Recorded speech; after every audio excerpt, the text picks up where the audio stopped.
কৃষ্ণ। রাধে রাধে বন্ধুরা, কেমন আছো সবাই? আশা করছি তোমরা যে যেখানে আছো সুস্থ আছো এবং ভালো আছো। রাধা মাধবের কৃপায় আমিও ভালো আছি।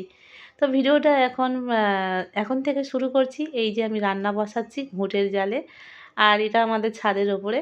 তো আজকে না একটু মেঘলা ওয়েদার, আজকের না এই 2-1 দিন হচ্ছে আকাশটা ওয়েদারটা একটু মেঘলা ভাব আছে।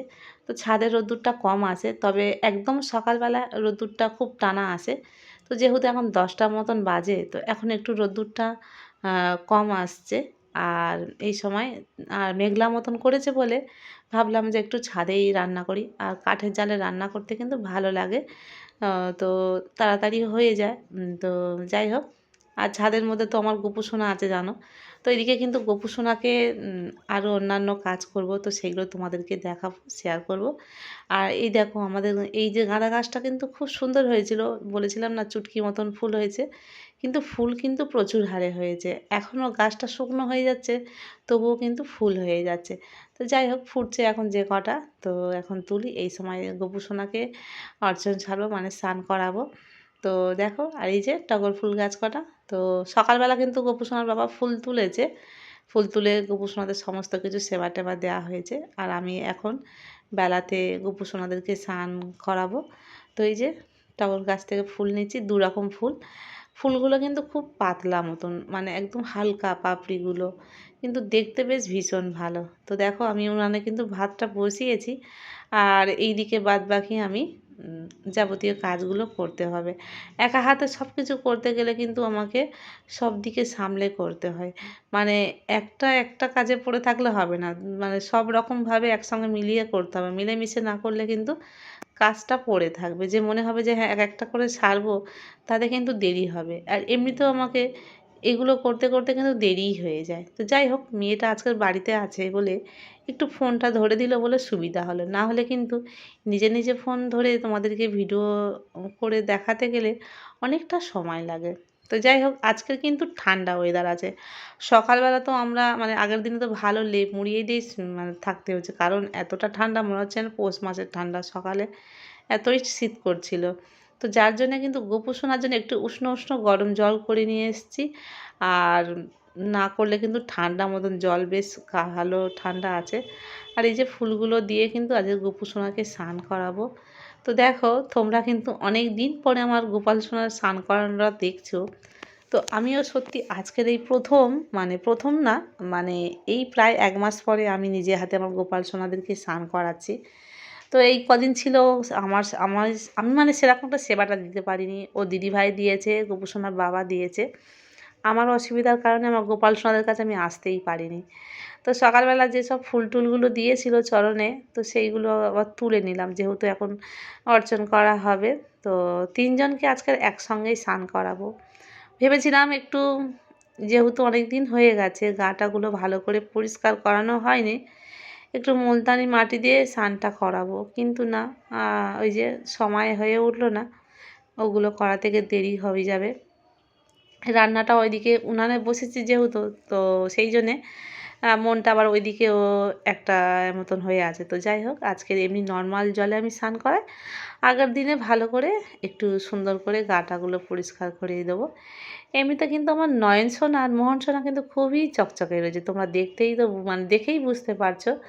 তো ওরা জানি না কেমন যেন একটা সুন্দর হয়ে থাকে সব সময় সাজুগুজু মতন। তো আমার নয়ন সোনা তো খুব মিষ্টি, দেখেই তোমরা বুঝতে পারছো। তো সঙ্গে একটু জলের মধ্যে অগুরু আর গোলাপ জল আর তুলসীপত্র ফুল দিয়েই আমাদের স্নানটা সারছি। জল সঙ্কয় দিয়ে, তো জল সঙ্কয় করে দিয়ে স্নান করাতে হয়, অর্চন করাতে হয়, কিন্তু জল সংকটটা না আমার খুবই ছোট। ভাবছি যে একটা বড় থেকে পরে জল সংকট কিনবো, বড়, যেটা স্নানের জন্য, যেটা অভিষেকের জন্যে ভালো হয়। কারণ একসঙ্গে অনেকটা জল ধরলে ভালো লাগে, যখন একসঙ্গে ঢালা হলে অনেকক্ষণ ধরে পড়বে, ভালো লাগবে। আর যেহেতু এখন গরম পড়বে, পুচকু দুজনাকে আগে স্নান করিয়ে নিচ্ছি, তারপরে আমি আমার মোহন সোনাকে লাস্টে স্নান করাবো। আর এই যে পুচকু দুজনকে স্নান করিয়ে ওদেরকে তুলে নেবো, তারপরে মোহন সোনাকে নিয়ে আসবো। তো নিজে হাতে কতদিন পরে আমার মানে ৩ সোনাকে আমি স্নান করাচ্ছি বা ওদেরকে কাছে নিচ্ছি। সত্যি বলতে যেখান থেকে এনেছি না, খুব বেশি ওদেরকে যে সময় দিতে পারছি না। ওদের অনেক কাজও বাকি রয়েছে। ওদের জামাকাপড়গুলো ঠিকঠাক করে গুছোনো এখনো হয়ে ওঠেনি। আর শীতের পোশাকগুলো এমনি ধোয়াধুয়ি করে দিয়েছি, সেগুলো এখনো কোথায় রাখবো সেইগুলো এখনো ঠিকঠাক করাও হয়নি। মনে হচ্ছে যেন আমার গোপাল সোনাদেরকে আমি কতদিন সাজাই না, কতদিন পরে যেন আমার গোপাল সোনাদেরকে আমি কাছে পেয়েছি। অনেকদিন যেন মনে হচ্ছে আমার গোপাল সোনাদেরকে ছেড়ে আমি আছি, আমার খুব কষ্ট হচ্ছিলো। সত্যি বলতে এতটাই কষ্ট হচ্ছে। আর তোমাদেরকে তো দেখিয়েছি যে মায়াপুরে যখন গিয়েছিলাম, তো মায়াপুর থেকে গোপাল সোনাও আমি দর্শন পেয়েছি, কিন্তু সেখানে গোপাল সোনাকে নিয়ে গেলে যে কি কষ্ট হতো তোমাদেরকে আমি বলে বোঝাতে পারবো না। যারা হয়তো যাও তারাই জানো যে মায়াপুরে গেলে কত কষ্ট হয়, বা কোনো জায়গায় গেলে গোপাল সোনাকে নিয়ে গেলে কি বলো তো, মানে গোপাল সোনাদের কষ্ট হবে। তো তোমাদেরকে তো দেখিয়েছি ট্রেনের মধ্যে এক মাতাজি গোপাল সোনাকে কেমনভাবে নিয়ে যাচ্ছিলো। তো সত্যি ওরকমভাবে পারবো না নিয়ে যেতে, ওরকম নেওয়াও সম্ভব হবে না আমাদের পক্ষে। তো শুধু গোপাল সোনাকে সঙ্গে নিয়ে গেলে হয় না, তার কিন্তু সেই দিকটা দেখতে হয় যাতে না তার কষ্ট হয়। তো আমি ওই ভিড়ভাট্টার মধ্যে নিয়ে যেতে পারবো না বলে আমার গোপাল সোনাদেরকে আমি রেখে দিয়ে যাই। তোমার মোহন সোনাকে দেখো, এবার লাস্টে স্নান করাবো। তো মোহন সোনা তো একটু দুষ্টু মতন, মানে বড় মতন, তো ওকে কিন্তু ছাড় করে না করালে, আর আগে যে বড় পাত্রটা ছিল যেটার মধ্যে স্নান করানো হয় সেটা এখন ছাড়ভাবে আছে, তো এইটাই করে করানো হচ্ছে। তো এর মধ্যে কিন্তু ৩ জনকে একসঙ্গে দিলে একটু অসুবিধা হয়, তো যার জন্য কিন্তু আমার মোহন সোনাকে ছাড় করেই দিলাম। আর মোহন সোনা স্নান করতে ভীষণ ভালোবাসে, তোমরা তো জানো। তো খুব মিষ্টি মোহন সোনা। তো আমার মোহন সোনাকে মঠের একটা প্রভু নিয়ে যেতে বলেছে, অবশ্যই করে যেন নিয়ে যায়। মোহন সোনাকে দেখে সে কোলে করে নিয়েছে আর খুব আদর করেছে, আর মোহন সোনাকে যেতে বলে দিয়েছে। তো মোহন সোনা তো খুব মিষ্টি আর খুব আদুরে। তো যাই হোক, সেই ভক্ত তাকে বলেছে আমাকে যেন ওই আমার মোহন সোনাকে সঙ্গে তাদের বাড়ি নিয়ে যায়। তো আমি বলেছি ঠিক আছে, একটা বিশেষ দিন যখনই হবে তখন অবশ্যই করে আমার মোহন সোনাকে আমি নিয়ে যাব। আর মোহন সোনাকে যেয়ে দেখে কিন্তু কোলে করে নিতে ইচ্ছা করে। আজকে যেই ৩ জনকে একসঙ্গে স্নান করিয়েছি, কালকের হয়তো ৩ জনকে একসঙ্গে স্নানটা করাবো না, সেই জন্য একসঙ্গে ভালো করে সুন্দর করে পরিষ্কার করে জামা টামা পরিয়ে দেবো, কোনো অসুবিধা হবে না।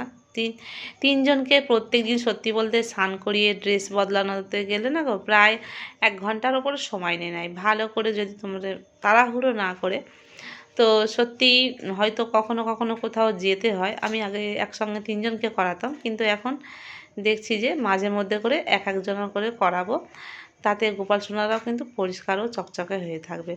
আর এই জলটা আমি কিন্তু ফুল গাছের গোড়ায় দিয়ে দিই, দেখতে পাচ্ছ আমাদের এখানে ফুল গাছ রয়েছে। এই ফুল গাছটা যখন একটু বর্ষা মতন হবে তখন ফুল ফুটবে, আর প্রচুর ফুল ফোটে, হলুদ ফুল ফোটে। তো এখনও ফুল আসেনি, কিন্তু এমনি এখন ফুল ভালো ফুটছে। তো একটু সাজাবো, দেখো সুতির ড্রেস পরিয়েছি, একটু বেলার দিকে আবার গরম পড়বে, তো হালকার ওপরে আমার গোপাল সোনাদেরকে সাজাচ্ছি, খুব বেশি সাজাবো না, সিম্পলভাবে। তো কানের টানেরগুলো এমনি পরালাম, আবার তো রাত্রে খুলে দিতে হবে, তো সেই জন্য আংটাগুলো লাগাচ্ছি না। তো আমার মোহন সোনাকে আমি এমনি যেরকম বাচ্চাদের যেসব পোশাক পরায় সেগুলো বেশি পরায়, আর এমনি আমার নয়ন সোনা আর নীল সোনাকে ওদের একটু ড্রেসগুলো একটু কাজ করা হয়, ভারী ভারী হয়, তো ওরা একটু সাজতে ভালোবাসে। আর মোহন সোনাকে সত্যি বলতে এই রকম ড্রেসগুলো পরালে মোহন সোনাকে বেশি ভালো লাগে, আমার তো ভালো লাগে, তোমাদের কেমন লাগে অবশ্যই কমেন্ট করে জানাবে। আর এই যে ৩ জনকে একটু সাজিয়েছি, সাজিয়ে একটু ফুল দিলাম, আগে যেটা সকালবেলা দেওয়া হয়েছিল চরণে সেই সব ফুলগুলো তুলে নেওয়া হয়েছে, নিয়ে আবার নতুন পুষ্প দিয়ে আবার তুলসী পত্র দিয়ে ভগবানকে অর্পণ করা হলো। তারপরে আমি সকালবেলা একটু দুধ দিয়ে দিচ্ছি, দুধটা একটু শুধুই দুধটা দিয়েছি গরম করে। আর তারপরে কিন্তু আমি রান্না করছি। এবারে আমার গোপাল সোনাদেরকে একটু আদর করে আর ওদেরকে বলেছি যে আমি এবারে আমার কাজকর্মগুলো করব, তো রান্নাটা তো আমাকে সারতে হবে। তো দেখো মোটামুটি আমার রান্নাটা হয়ে গেছে।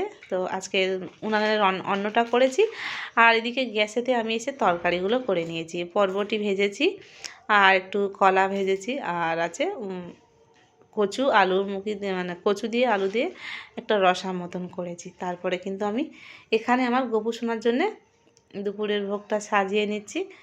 তো এই 2-3টে পদ মাত্র করেছি, তো এই দিয়ে আমি সেবাটা দিয়ে দিচ্ছি।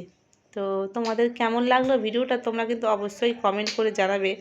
আর আমার চ্যানেলে যারা নতুন রয়েছে ওই চ্যানেলটিকে এখনও পর্যন্ত যারা সাবস্ক্রাইব করোনি চ্যানেলটিকে অবশ্যই করে সাবস্ক্রাইব করে নেবে, পাশে থাকা বেল আইকনটিকে ক্লিক করে নেবে, যাতে আমি নতুন ভিডিও পোস্ট করলে তোমাদের ফোনে সঙ্গে সঙ্গে নোটিফিকেশান পৌঁছে দেবে। এদিকে আমার গোপাল সোনাদের কাছে আমি দুপুরের ভোগটা নিয়ে চলে এসেছি। আর এখন তুলসী পত্র দিয়ে প্রত্যেকটা পদে তুলসী পত্র দিয়ে সেবাটা দিয়ে দিলাম। তো দুপুরের ভোগটা তোমাদের এই পর্যন্ত দেখালাম। তো তারপরে ভোগ নিবেদন করে শয়নে দিয়ে দিলাম। কেমন লাগলো কমেন্ট করে জানিও। রাধে রাধে, হরি বল।